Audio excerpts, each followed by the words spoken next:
Hey everybody, welcome back to my workshop. So yesterday I painted my horizontal stabilizer. I'm waiting for that to dry. There's really nothing else I have to do with it. It's pretty much done. So what I'm doing now today is I'm working on my rudder. Also, yesterday I sanded down my vertical stabilizer and buffed it out to see if I could get rid of the orange peel.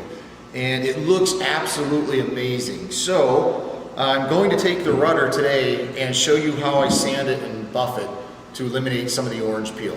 First, let me see if I can get the camera and show you what the orange peel looks like on this rudder. I know it doesn't look that bad in the camera when I show it to you, and actually it's not all that bad. The orange peel isn't really bad on here at all. In fact, some of the people I showed it to, and one guy was actually a professional painter, thought it looked pretty good. So I think maybe my standards are just too high and I really want that show car finish, I guess. So I'm going to do a little bit of work on here and smooth it out a little bit.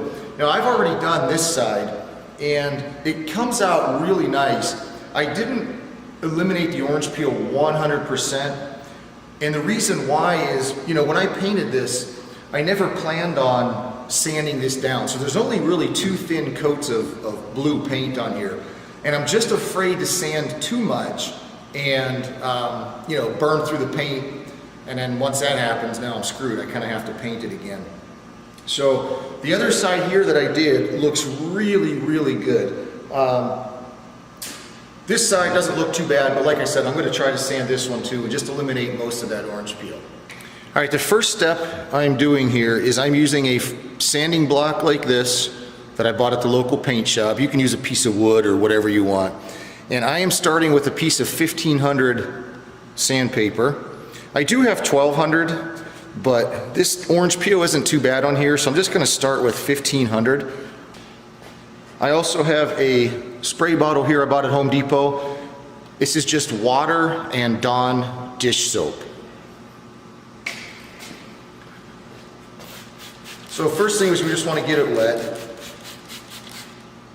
Obviously this sandpaper has been soaking in water. And here's a little trick to your sandpaper too. You have to soak this sandpaper for about 10 minutes or so before you use it. If you just dip it in the water and get it wet, every time you bend it, you can get cracks and sharp edges along the corner. So you really have to make sure it's well soaked before you use it. Other than that, I found that I just kind of go back and forth. And obviously I'm not going over the rivets. You don't want to sand over a rivet.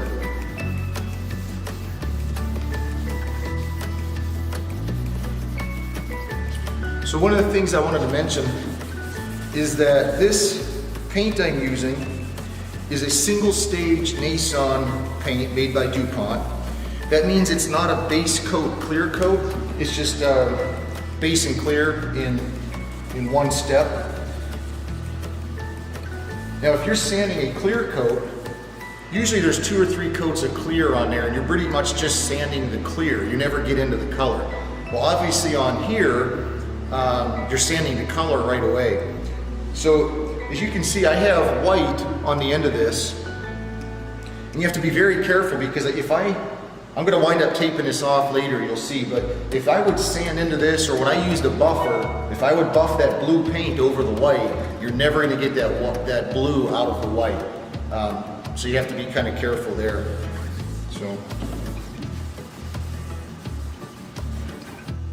So this is what it looks like after sanding it with the 1500 grit paper.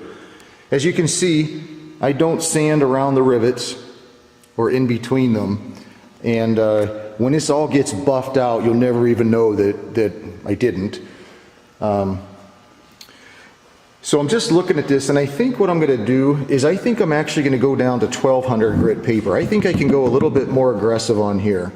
So this is 1500 right now. The next step I'm going to do is 1200. Then I'll go back again with a 1500, and then I have 2000, 3000, and 5000. So I'll use all those different papers on here. And then after I get done sanding it up to 5000, I will buff it out with a 3M product that I'm going to show you in just a minute. Here's what it looks like after sanding it with 2000 grit. So I did the 1500 first, then I went to 1200, then I went back to the 1500 and then 2000. And the reason you keep going up is basically the higher the number of the sandpaper, obviously the finer it is, and it basically just keeps removing the scratches from the previous step. So now you can see the orange peel is all gone. It's just a nice flat, dull surface. All right, so for the next step, I'm using 3000 and 5000 grit. Now these things are called Trizact, and I'm going to have a link in the description box to all these products on Amazon. I bought all these on Amazon. This is a 3000, this is the 5000. And this is a little bit different. It's not just sandpaper, it's like a little foam pad. So I don't use a sanding block on here, I just kind of put it on my hand and use it like that. All right, so I'm starting out with a 3000.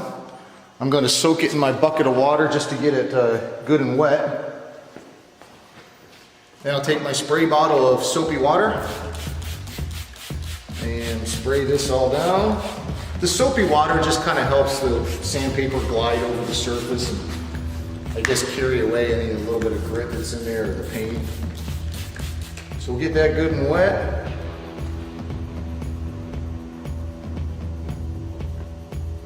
And that's it, we just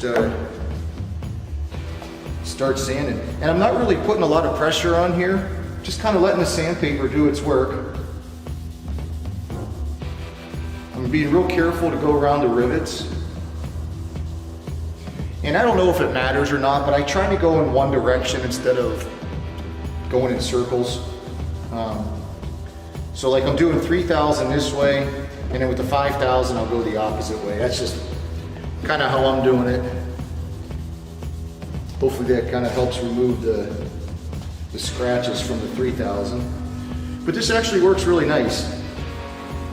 These are good products to use. They work nice and they do a really nice job. I can't wait to show you what it looks like when it's done. I already have the vertical stabilizer done on the other side of this rudder done. Although I guess just seeing it on the video doesn't really give you a good appreciation because you can't really get a good shot of the surface. So I will finish this with the 3000 and 5000, and it's time to buff it out. When you're done with the 3000 and 5000, just take a rag with some clean water and wipe it off really good. And then before the next step, you want to make sure it's completely dry. All right, this is what it looks like after the 5000 grit sanding. So the sanding part is all done and it's looking really good. Obviously it's dull, but it's really flat. There's no orange peel. And another advantage of doing this is if you have any dust in the paint, well, that's completely gone. All right, now after you are done sanding with your 12, 15, 2000, 3000, and 5000 grit sandpaper, next it's time to buff and polish it. And here's the equipment you're going to need. And guys, I'm telling you in my unexpert opinion, get this product because I have tried different rubbing compounds and polishers and it really just didn't work well at all. So this is from 3M. These are about $90 a bottle if you go to Amazon, which is a complete ripoff. Go to the link that I have in the description box because I bought all 3 bottles, plus it gives you 3 different pads. I think it was $140. So it is expensive still, but man, does this stuff work really, really nice. What you have here, the black bottle, is a kind of like a cutting compound. No, actually take that back. The white one is the cutting compound. And what it does is it removes all the scratches from the sandpaper. And it has its pad, it's a matching pad, it's white. And then you have the black stuff after that, which basically takes out the swirl marks left by this, and it has its own matching black pad. It's kind of color coded for dummies. Then you have the blue stuff, which is a polish. It obviously has a blue pad, and that's the final step. Now after all this is done, you can use whatever wax you want and just wax the surface to help protect it. Oh, you also need a buffer. This is a cheap one. I think I bought it was $89 at like the local car place. You can get good ones up to $200 or $300. And if you look closely at them, they're all exactly the same. They even have the same exact lines and moldings. So they're all made by the same company. It's just, you know, DeWalt puts their name on it and charges you double for it. So this is kind of like a no-name brand. It was 89 bucks at the car shop. But you want to make sure you get one that has a slow start, which means when you pull the trigger, it doesn't just automatically go to full speed. This one is a variable speed. There's a little wheel right here that you can dial in the speed. And 1 is the lowest setting, and honestly, I've never taken it off 1. So the lowest setting is what I use. And like I said, when you pull the trigger, it gradually goes into full speed. It starts off slow. So that's it. First one is here. Let's get to polishing. Hey guys, let me just also say that as you're using this product, you want to keep everything separate. Meaning you don't want to have any of this on there or on your surface while you're trying to use this or this. So if you'll notice, I have, you know, obviously that's why they give you the 3 different pads.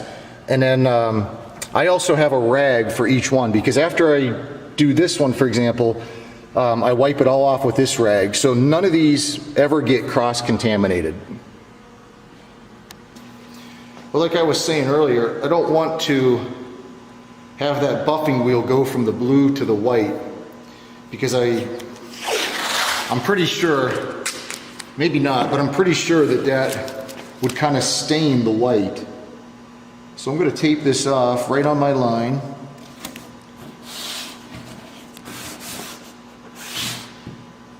I'll make a double layer. And guys, if you've ever used a buffer before, and this is the first time I'm using one, this stuff slings this liquid all over the place. In fact, you can see my shirt. It's all over my floor. It's kind of everywhere. Sometimes I can get it to when I start off, it doesn't fling out, but not every time. So anyway, I'm going to tape off all of this white because I don't want any of that compound going on the white part. All right, I have my first pad on here, and what I do is I just put a couple dots along the outside like that. All right, here we go. I wish I had a higher tripod so you could look down on the surface, but maybe that's the next thing I'll get for my YouTube channel, is a new tripod.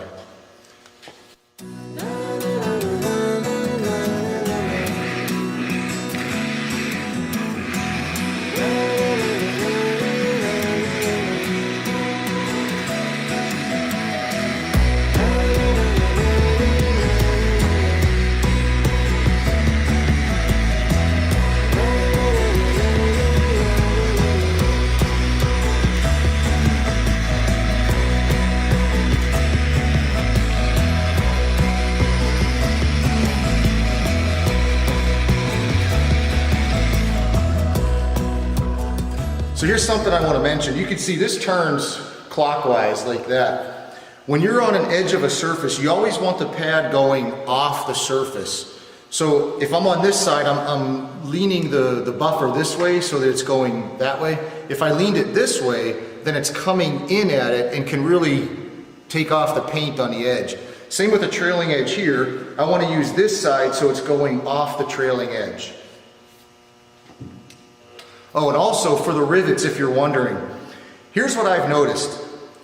With this pad or this rubbing compound, you can go over the rivets, but if you do it too much, you will take the paint off.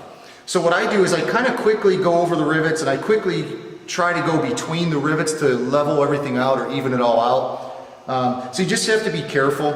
There are a couple spots on, I think, the vertical stabilizer where there's a little bit of paint that got removed from like the very top of the rivet.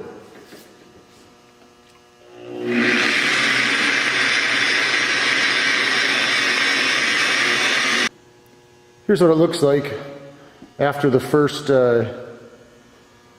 application here. This is just extra material I'm going to wipe off with my rag. So this is a designated rag I have for this rubbing compound. And what I do is I just kind of wipe the residue off, And after it's off, it'll kind of let me see if I need to go back and do it again or what. Most of the time I don't. I seem to get it well enough the first time. Here it is after I've wiped off the residue. It's already looking really good.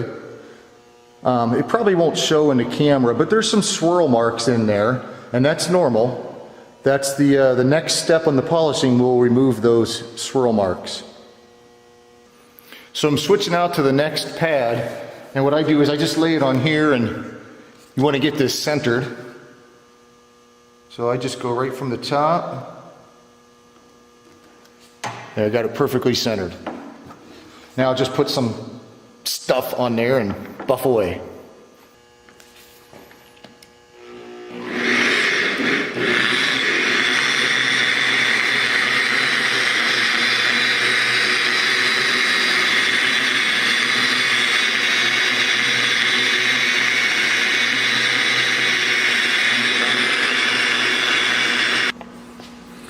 So guys, I'm going to use a new rag here, but one of the things I wanted to maybe give you a little tip. When you buy these, where the heck is it?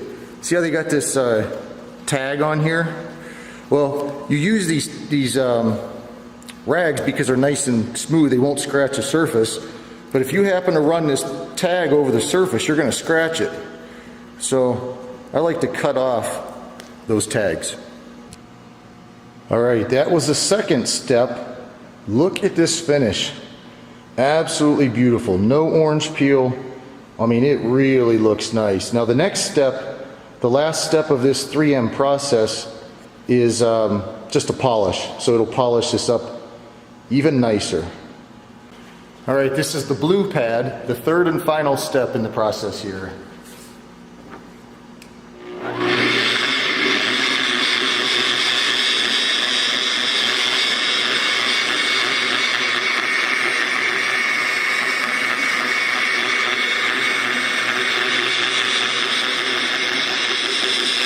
All right, let's wipe off this polish, and other than a coat of regular car wax, it'll be all done.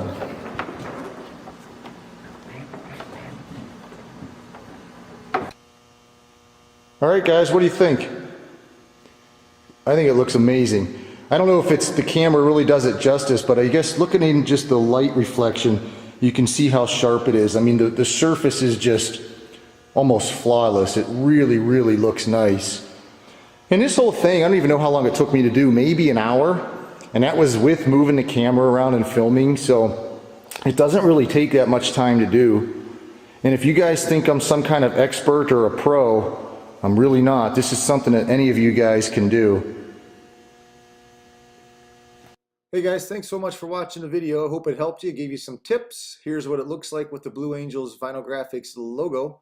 Please subscribe to the channel, give the video a thumbs up, and I'll see you again on the next video.